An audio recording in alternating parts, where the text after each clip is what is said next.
Bienvenue à l'église d'Étretat pour vivre ensemble ce 4e dimanche de Pâques. C'est la journée mondiale de prière pour les vocations. Une fois n'est pas coutume, j'ai demandé à plusieurs paroissiens de nous dire comment ils voyaient la vocation de couple chrétien et la vocation de prêtre. Merci à Benjamin, Jeanne, Timothée d'avoir accepté de partager comment ils voyaient la vocation de prêtre. Et merci aussi à Pascal, Nathalie, Agnès, Cyril et Valérie de nous avoir fait part de leurs convictions, tant sur le couple que sur la vie de prêtre. Voilà, je vous retrouve à l'intérieur. Bonne célébration. Alors pour moi, un prêtre, c'est quelqu'un qui a consacré sa vie à Jésus. Je vois que le prêtre que je sers, il est vraiment à fond dans son boulot, il y va vraiment, il y croit. Quand nous nous sommes dit oui, nous n'avions pas conscience que le mariage chrétien était une vocation. Nous avons découvert la force de cet engagement au fur et à mesure des événements heureux et des épreuves vécues et traversées ensemble. L'amour de Dieu habite tous les actes de notre vie. C'est notre énergie, notre phare. Quand tout fout le camp, il nous reste toujours ce lien très fort de la foi. La vocation du couple chrétien, c'est, entre autres, la transmission de valeurs d'ouverture et d'accueil à nos enfants et à nos petits-enfants, la prière personnelle ou ensemble, et depuis quelques années, l'accompagnement d'autres couples vers le sacrement du mariage. Répondre à notre vocation, c'est décider de vivre et d'aimer pleinement. L'amour de Dieu nous guide dans nos choix. Nous lui faisons confiance. C'est important, car ce sont nos actes qui témoignent auprès des autres de ce que nous sommes. Pour moi, être prêtre, c'est être confiant les uns les autres, s'intéresser aux autres. Toujours aider les gens, toujours guider les gens dans le droit chemin. Qui vont consacrer leur vie à Dieu et être des messagers, transmettre l'évangile, notre vocation, notre destin. Moi, mon prêtre, il est très très gentil. Il aime sa passion, il aime Dieu. Je le trouve dynamique et heureux avec tout le monde. Mais il est présent je trouve qu'il est présent en particulier avec les jeunes. J'ai envie de dire qu'on devient chaque jour un peu plus un couple chrétien. Et que chaque fois qu'on s'engage ensemble au nom de notre foi, ça produit quelque chose de supérieur à 1 plus 1. Quand le prêtre dispense un sacrement, le sacrement de la communion ou le sacrement de la réconciliation, j'ai vraiment l'impression qu'il agit pour le compte de Jésus. Et en ça, pour moi, c'est un père. Et quand je l'appelle père, ça a du sens. Cette vocation, cet engagement a du sens également pour moi, comme père de famille. Et j'ai l'impression qu'on a des choses à se dire entre le prêtre et le père de famille qui ont des vocations qui se parlent et qui se répondent. Alléluia,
voici pour nous laisser conduire en ce 4e dimanche de Pâques par le bon pasteur, celui qui veut prendre soin de chacun, chacune d'entre nous. Je suis heureux de vous retrouver à travers cette assemblée virtuelle qui, de dimanche en dimanche, s'agrandit, se complète, s'enrichit.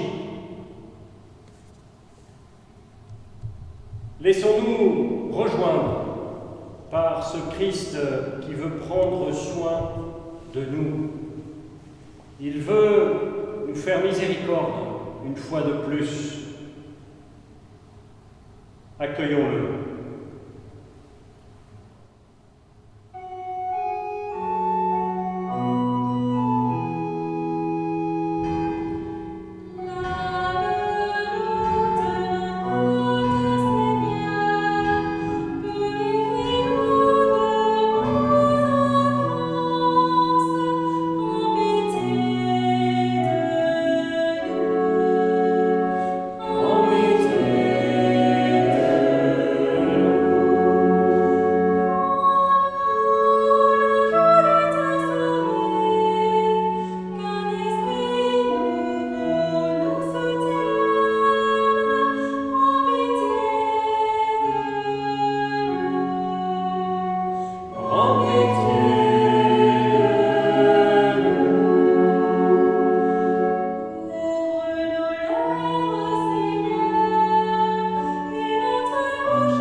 Qu'il nous pardonne nos péchés et nous conduise jusqu'en la joie de la vie éternelle.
Prions le Seigneur. Dieu éternel et tout-puissant, guide-nous jusqu'au bonheur du ciel, que le troupeau parvienne, malgré sa faiblesse, là où son pasteur est entré victorieux, lui qui vit et règne avec toi, Père, dans l'unité du Saint-Esprit, maintenant et pour les siècles des siècles.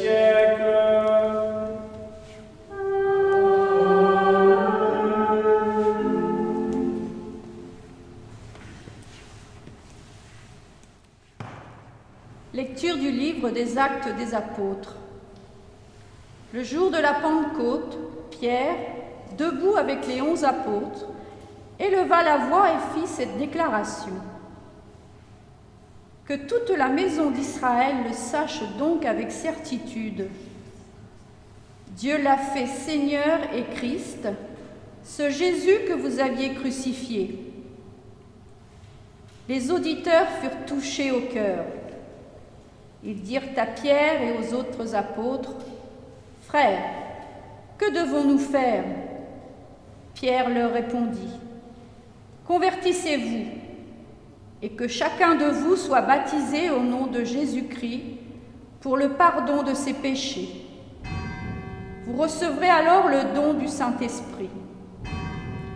Car la promesse est pour vous, pour vos enfants et pour tous ceux qui sont loin, aussi nombreux que le Seigneur notre Dieu les appellera. » Par bien d'autres paroles encore, Pierre les adjurait et les exhortait en disant, « Détournez-vous de cette génération tortueuse et vous serez sauvés. » Alors, ceux qui avaient accueilli la parole de Pierre furent baptisés. Ce jour-là, environ 3000 personnes se joignirent à eux. Parole du Seigneur. Nous rendons grâce à Dieu.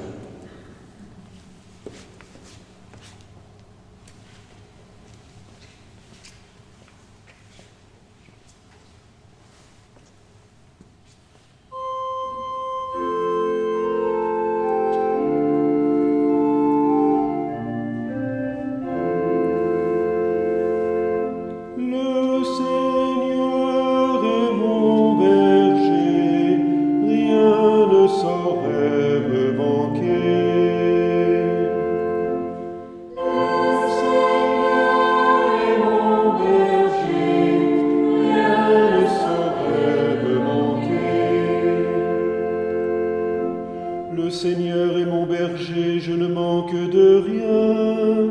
Sur des prés d'herbes fraîches, il me fait reposer. Il me mène vers les eaux tranquilles et me fait revivre. Il me conduit par le juste chemin pour l'honneur de son nom. Si je traverse les ravins de la mort, je ne crains aucun mal. Car tu es avec moi, ton bâton me guide et me rassure. Tu prépares la table pour moi dans mes ennemis. Tu répands le parfum sur ma tête, ma coupe est débordante. Grâce et bonheur m'accompagnent tous les jours de ma vie. J'habiterai la maison du Seigneur pour la durée de mes jours. Le Seigneur est mon berger, rien ne saurait me manquer.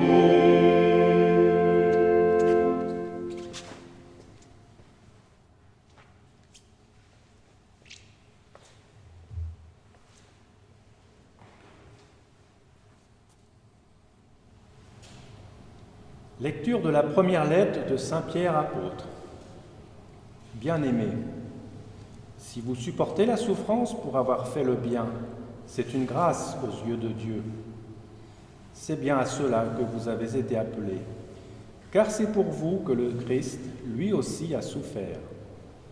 Il vous a laissé un modèle afin que vous suiviez ses traces. Lui n'a pas commis de péché dans sa bouche. On n'a pas trouvé de mensonge. Insulté, il ne rendait pas l'insulte. Dans la souffrance, il ne menaçait pas, mais il s'abandonnait à celui qui juge avec justice. Lui-même a porté nos péchés dans son corps, sur le bois, afin que, morts à nos péchés, nous vivions pour la justice. Par ses blessures, nous sommes guéris. Car vous étiez errants comme des brebis, mais à présent, vous êtes retournés vers votre berger, le gardien de vos âmes. Parole du Seigneur.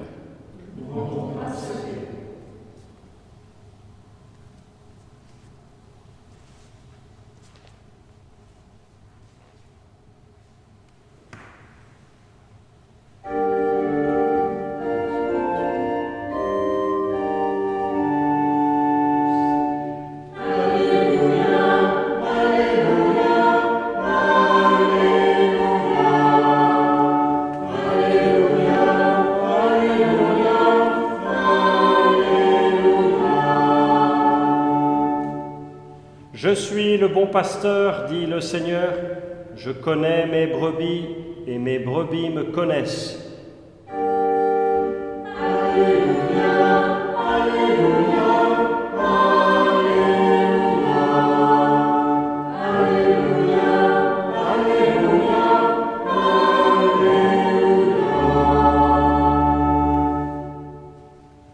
Le Seigneur soit avec vous.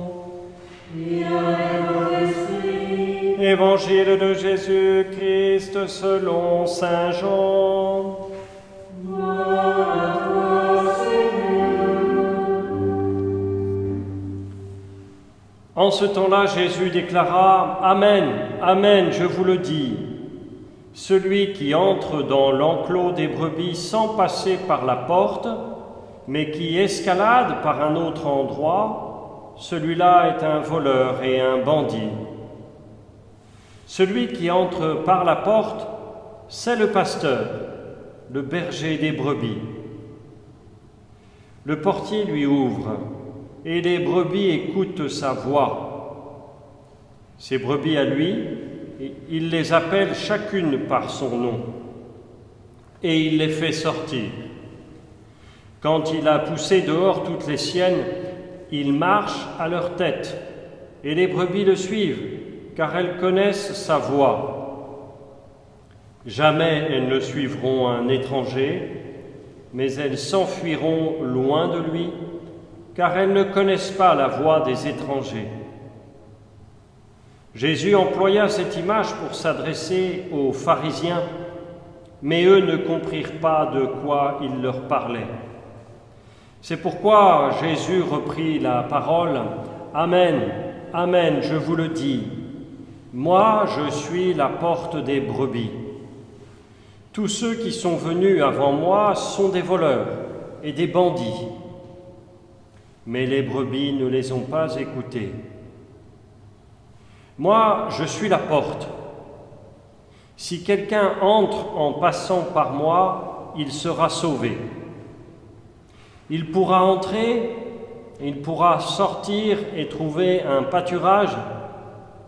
Le voleur ne vient que pour voler, égorger, faire périr.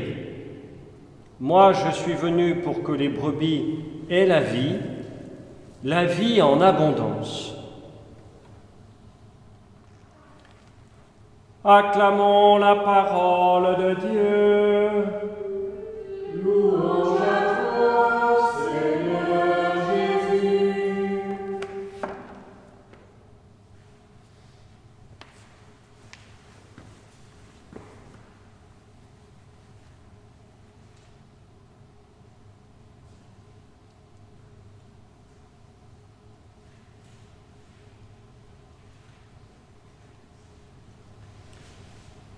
Si il vous arrive de visiter les catacombes à Rome, ces catacombes où furent enterrés des milliers de chrétiens au 1er siècle de notre ère, vous pourrez voir les multiples représentations du Christ en bon pasteur. Il porte une brebis sur ses épaules et il veille sur un petit troupeau. La brebis était perdue, il l'a retrouvée. La brebis était blessée, il en a pris soin, il l'a guérie et il l'a nourrie. Si ces images sont situées au cœur des premières nécropoles chrétiennes, c'est bien pour rappeler que la tombe, pour les chrétiens, est un lieu provisoire, un cimetière au sens étymologique, c'est-à-dire un dortoir, où ceux qui dorment là attendent que leur sauveur, le bon pasteur, vienne les emmener au-delà de la mort pour les faire entrer dans la vie éternelle. C'est de ce chemin que parle le psaume 22. Celui qui me fait reposer sur des prés d'herbes fraîches et me mène vers les eaux tranquilles, c'est le Seigneur mon berger. Avec lui, je n'ai rien à craindre, car il est avec moi. Et si le psaume 22 est le plus utilisé pour les célébrations de baptême et de funérailles, c'est qu'il nous invite à voir un peu plus loin que la durée limitée de notre vie terrestre.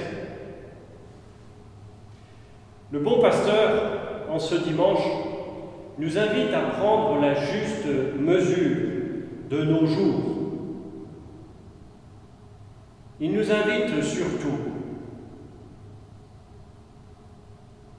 à cette proposition de nous placer sous sa protection, sous son patronage, sous sa conduite, sous sa bienveillance.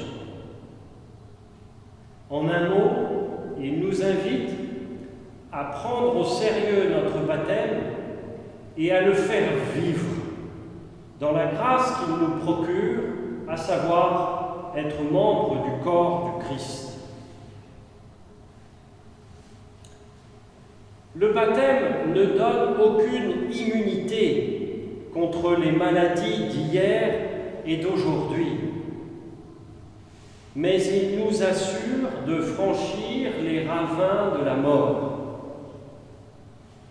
Et il nous donne cette espérance infaillible de trouver la vie en abondance. Comme le disait déjà au IIe siècle la lettre à Diocnète,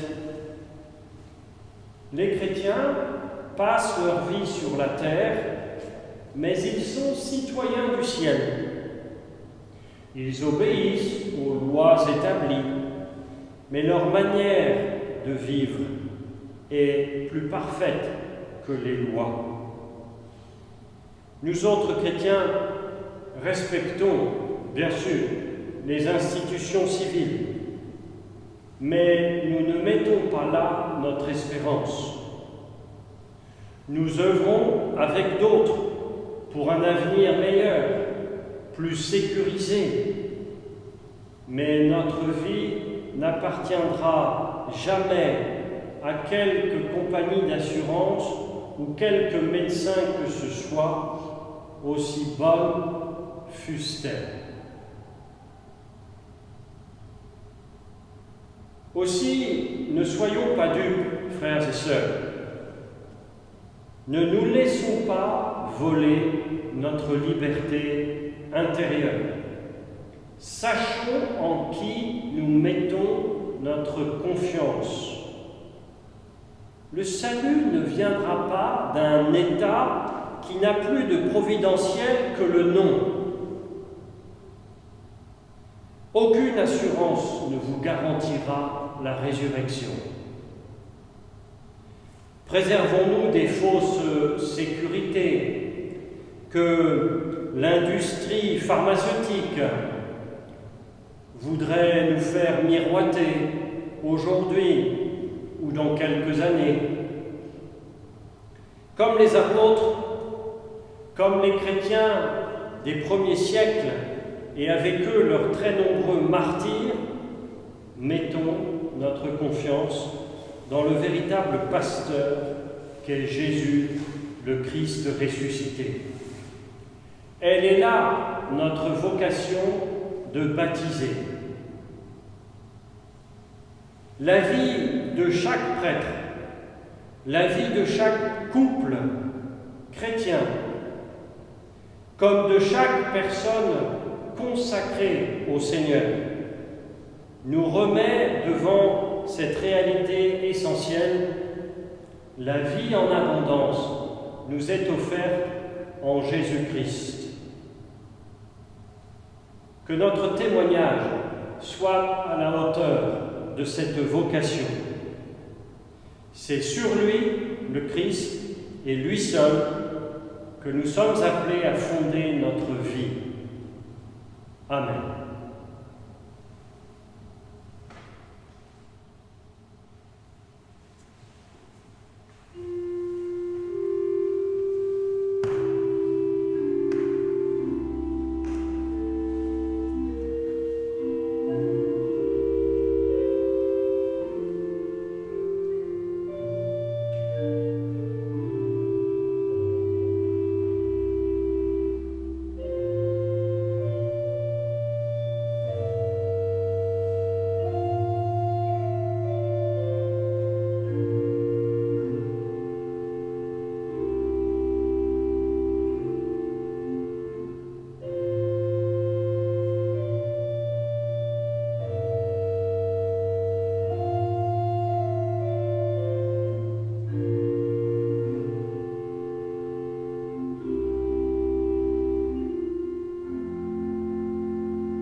Ensemble, chacun chez soi, mais unis, proclamons la foi reçue des apôtres.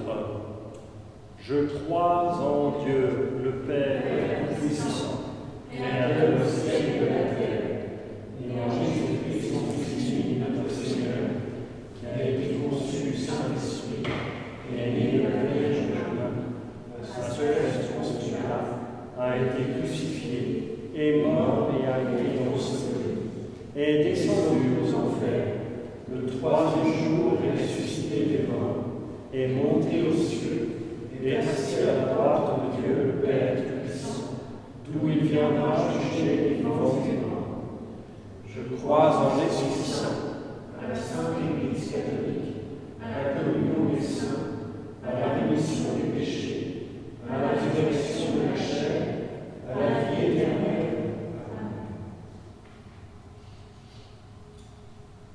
Dans une prière unanime, faisons monter vers le Seigneur notre supplication pour tous les hommes, afin que tous puissent mener une vie calme et paisible et parvenir au bonheur éternel.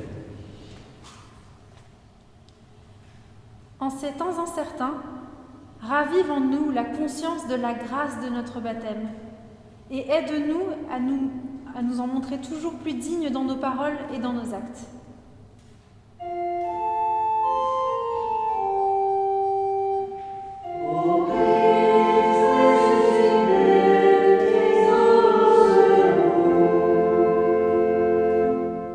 Seigneur, nous te rendons grâce pour toutes les personnes qui s'engagent sur tous les points chauds de la planète. Aide-les à soulager et prendre soin de celles et ceux qui souffrent.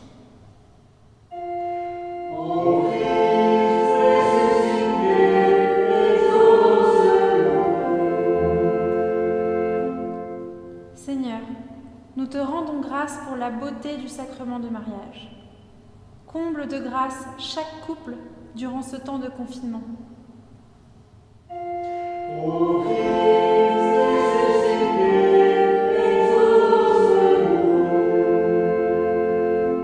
Seigneur, nous te rendons grâce pour les jeunes qui osent prendre en main leur projet de vie. Que cette crise sanitaire ne les freine pas dans la construction de leur vie.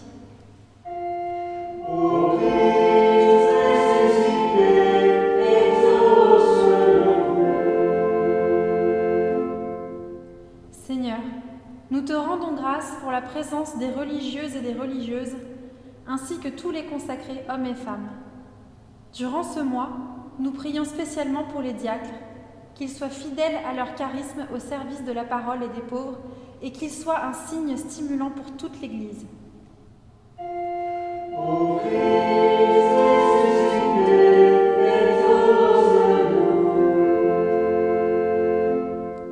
Seigneur, nous te rendons grâce pour la présence de ton esprit dans le cœur de chaque être.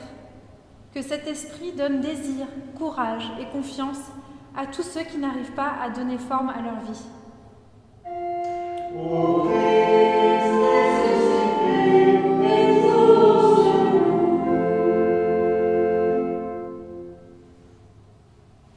Seigneur, viens au secours de ton peuple qui espère en ta miséricorde.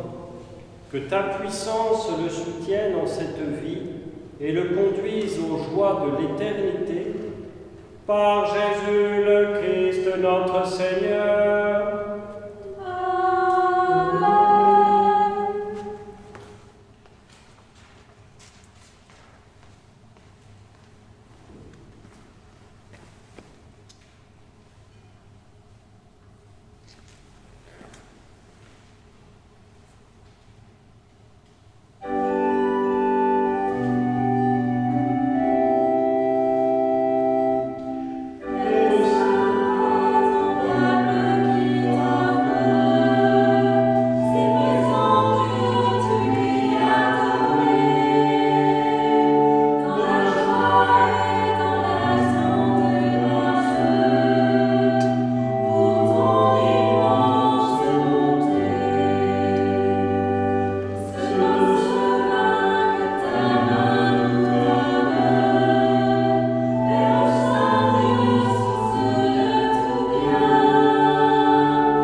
Donne-nous, Seigneur, de te rendre grâce toujours par ces mystères de Pâques. Il continue en nous ton œuvre de rédemption, qu'il nous soit une source intarissable de joie, par Jésus le Christ notre Seigneur. Amen. Le Seigneur soit avec vous. Et avec votre esprit. Élevons notre cœur. Nous le tournons au Seigneur. Rendons grâce au Seigneur notre Dieu. Cela est juste et bon.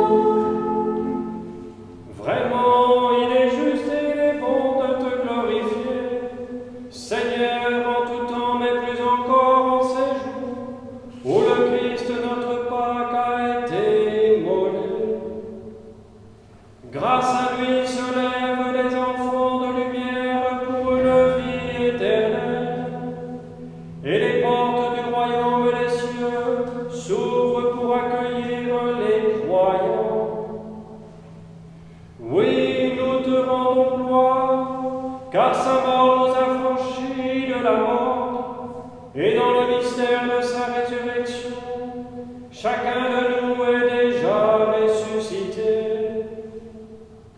C'est pourquoi le peuple les baptisés, rayonnant de la joie pascale, exulte par toute la terre, tandis que les anges dans le ciel chantent sans fin l'hymne de ta gloire.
Tu es vraiment saint, Dieu de l'univers, et toute la création proclame ta louange, car c'est toi qui donnes la vie, c'est toi qui sanctifies toutes choses, par ton Fils, Jésus-Christ, notre Seigneur, avec la puissance de l'Esprit Saint.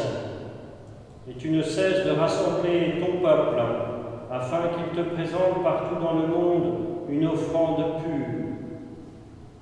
C'est pourquoi nous voici devant toi, dans la communion de toute l'Église, en ce premier jour de la semaine.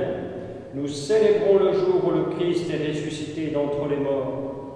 Par lui que tu as élevé à ta droite, Dieu Tout-Puissant, nous te supplions de consacrer toi-même les offrandes que nous apportons. Sanctifie-les par ton Esprit, pour qu'elles deviennent le corps et le sang de ton Fils, Jésus-Christ notre Seigneur, qui nous a dit de célébrer ce mystère. La nuit même où il fut livré, il prit le pain. En te rendant grâce, il le bénit, il le rompit, et le donna à ses disciples, en disant, « Prenez et mangez-en tous. Ceci est mon corps livré pour vous. »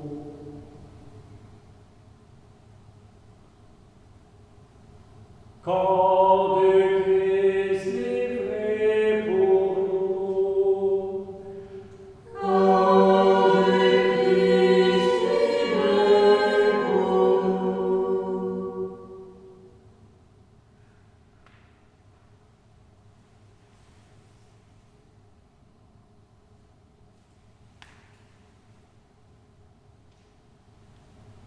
De même, à la fin du repas, il prit la coupe.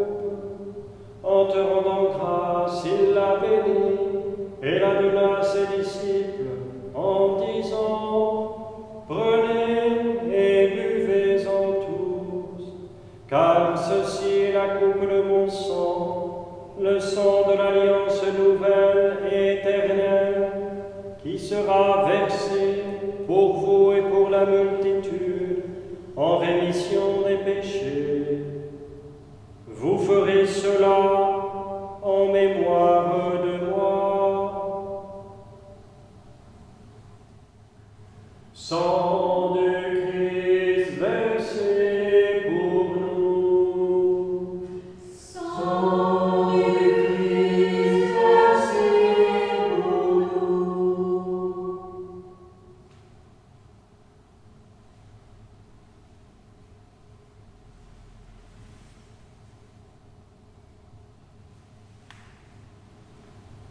Proclamons le mystère de la foi en chantant.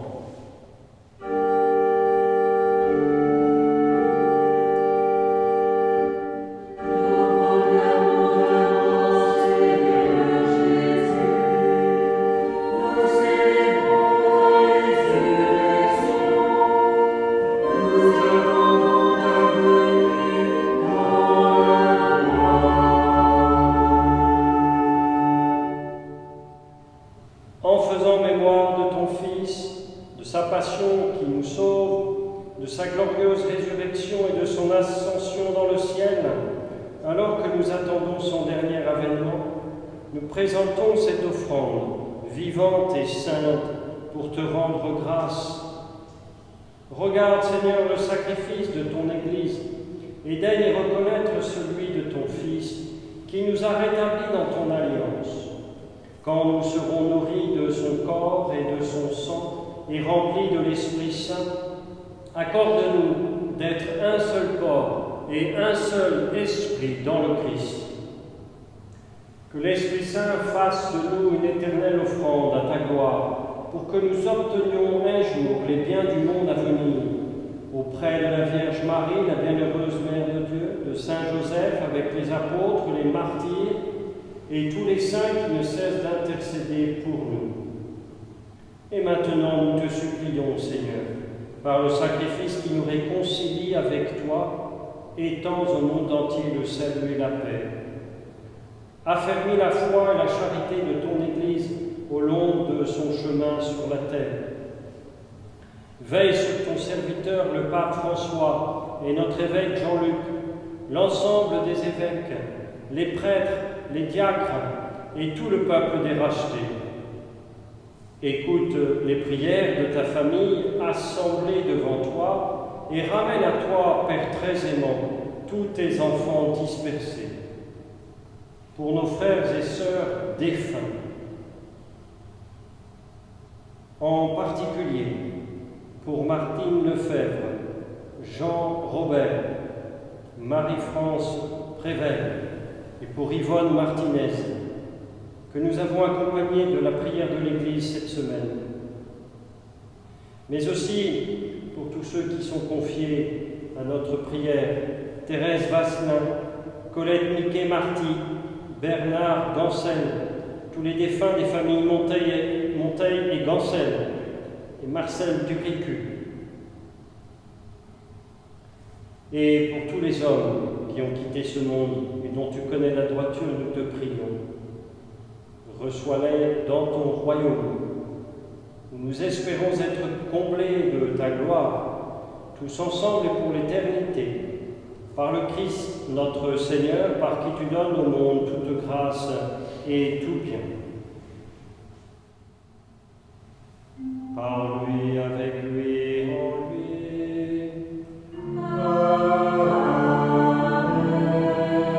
À toi, Dieu le Père Tout-Puissant, dans l'unité du Saint-Esprit.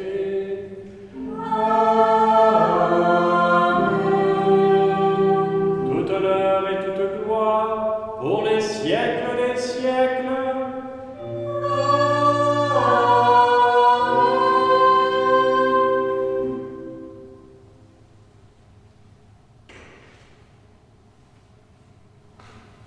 Unis par ce baptême qui fait de nous des fils et des frères, nous reprenons la prière que le Fils bien-aimé nous a enseignée.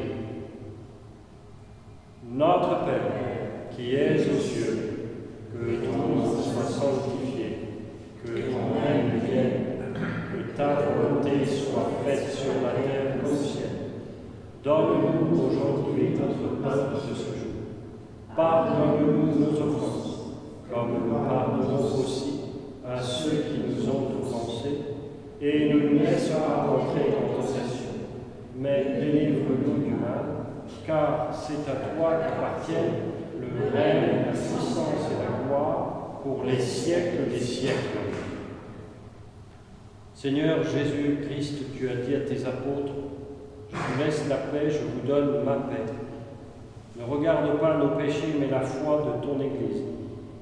Pour que ta volonté s'accomplisse, donne-lui toujours cette paix. et conduis-la vers l'unité parfaite, toi qui règnes pour les siècles des siècles. Que la paix du Seigneur soit toujours avec vous. Et avec votre esprit. Chacun à notre place, à distance mais unis, oui, souhaitons-nous cette paix du Christ.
Heureux les invités au repas du bon pasteur. Voici l'agneau de Dieu qui enlève le péché du monde. Seigneur, je ne suis pas digne de recevoir, mais dis seulement une parole et je serai. Que le corps, le sang de Christ nourrisse en nous la vie éternelle.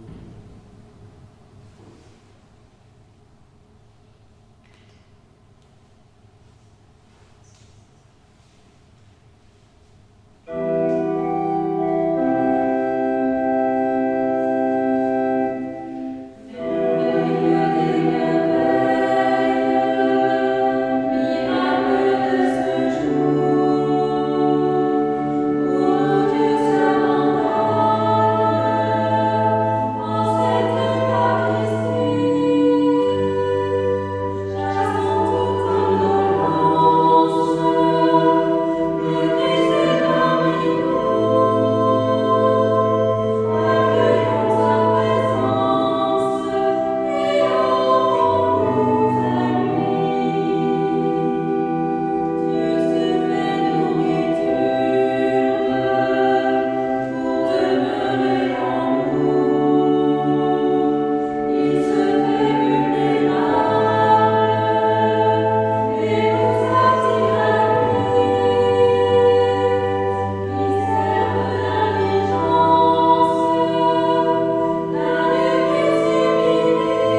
Unissons nos prières. Père Tout-Puissant et Pasteur plein de bonté, veille sur tes enfants avec tendresse. Tu nous as sauvés par le sang de ton Fils. Ouvre-nous une demeure dans le royaume des cieux, par Jésus, le Christ, notre Seigneur. Amen.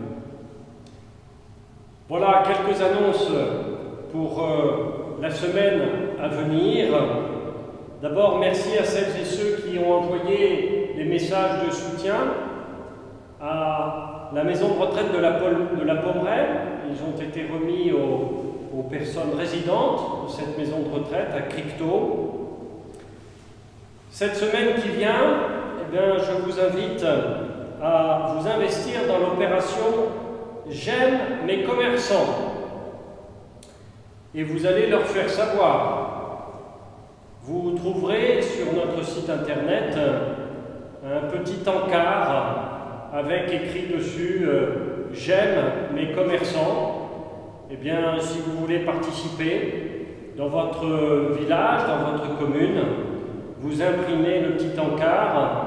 Il y en a 4 par page et vous le remettez aux commerçants de votre choix. Oui, eux aussi, ils ont beaucoup donné, différemment certes, mais dès le départ, ils ont été extrêmement mobilisés et nous leur devons un grand merci.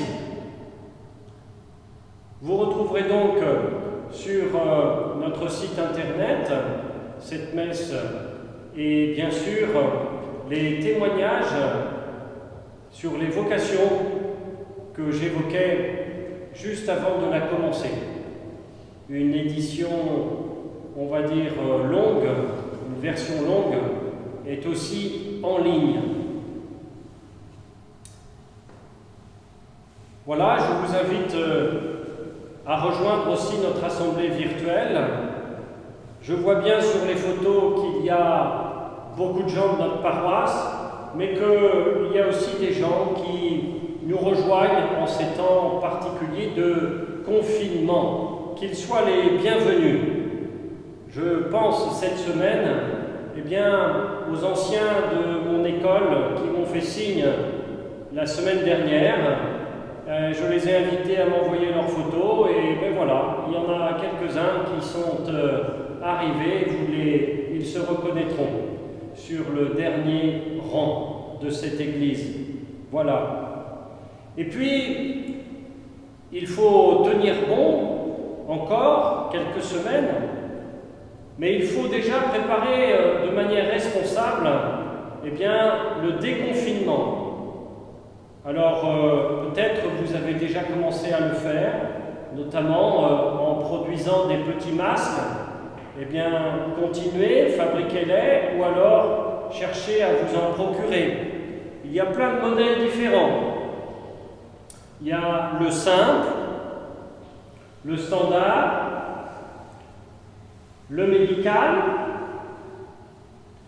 et puis le spécial. Voilà. Eh bien, j'espère que vous pourrez en trouver avec du gel, bien sûr, et puis ainsi, tous ensemble, de manière responsable, eh bien, nous pourrons fêter nos retrouvailles, je l'espère, comme tous les chrétiens de France, dans nos églises, à partir du mois de juin, au tout début juin, nous l'espérons tous maintenant. Le Seigneur soit avec vous. Et que Dieu Tout-Puissant vous bénisse, le Père, le Fils et le Saint-Esprit. Amen. Allez dans la paix du Christ.